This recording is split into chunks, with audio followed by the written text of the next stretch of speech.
کہانی سچائی کا تحفہ۔ ایک دیہات کی شام، دھوپ ڈھل رہی ہے۔ ایک بزرگ اور ایک نوجوان درخت کے نیچے بیٹھے بات کر رہے ہیں۔ بزرگ مسکراتے ہوئے، بیٹے، کیا تم جانتے ہو کہ زندگی میں سب سے قیمتی چیز کیا ہے؟ نوجوان سوچتے ہوئے، دادا جی، پیسہ، علم یا عزت؟ بزرگ سر ہلاتے ہوئے، یہ سب ضروری ہیں، مگر ان سب سے بڑھ کر ہے سچائی۔ نوجوان حیرانی سے، سچائی؟ مگر دادا جی، لوگ سچ بول کر نقصان اٹھاتے ہیں، جھوٹ سے کام بن جاتا ہے۔ بزرگ گہری سانس لیتے ہوئے، ایک کہانی سناتا ہوں، شاید تمہاری یہ سوچ بدل جائے۔ کہانی شروع ہوتی ہے۔ بزرگ اپنی آواز کو مدھم کرتے ہیں اور ماحول خاموش ہو جاتا ہے۔ بزرگ، ایک دفعہ کا ذکر ہے، ایک غریب کسان تھا، اس کا نام سعید تھا۔ وہ ایمانداری سے کھیتی کرتا، مگر اس کی فصل اکثر خراب ہو جاتی۔ ایک دن وہ جنگل میں لکڑیاں کاٹ رہا تھا کہ اس کا کلہاڑا دریا میں گر گیا۔ نوجوان چونک کر، پھر کیا ہوا؟ بزرگ، سعید بے بسی سے دریا کے کنارے بیٹھ گیا اور رونے لگا۔ اچانک ایک فرشتہ ظاہر ہوا۔ فرشتہ گمبھیر آواز میں، اے انسان، کیوں رو رہے ہو؟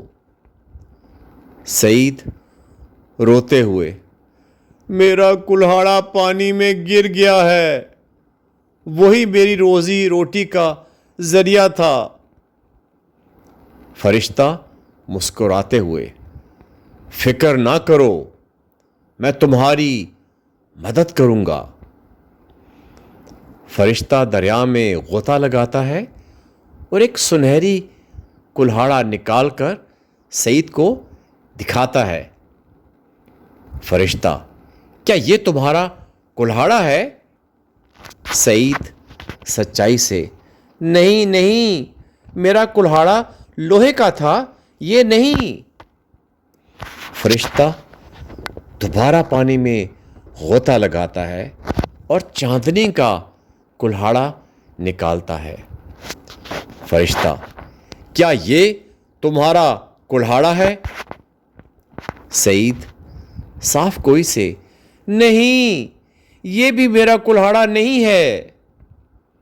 تیسری بار فرشتہ ایک سادہ لوہے کا کلہاڑا نکالتا ہے۔ فرشتہ، کیا یہ تمہارا کلہاڑا ہے؟ سعید خوش ہو کر، ہاں ہاں، یہ میرا کلہاڑا ہے، شکریہ۔ فرشتہ خوش ہو کر، تمہاری سچائی نے مجھے متاثر کیا، یہ لو، یہ تینوں کلہاڑے تمہارے ہیں، یہ تمہاری ایمانداری کا انعام ہے۔ بزرگ کہانی ختم کرتے ہیں اور نوجوان غور سے سن رہا ہوتا ہے۔ نوجوان متاثر ہو کر، دادا جی، واقعی سچائی کا انعام بہت بڑا ہے۔ بزرگ مسکراتے ہوئے، یاد رکھو بیٹے، وقتی فائدے کے لیے جھوٹ بولنا آسان ہے، مگر سچائی انسان کی اصل طاقت ہے۔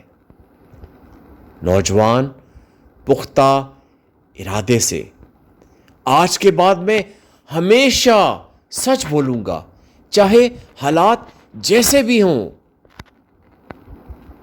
پردہ گرتا ہے، پس منظر میں پرندوں کی آواز اور شام کی روشنی ختم ہو رہی ہے۔ شکریہ۔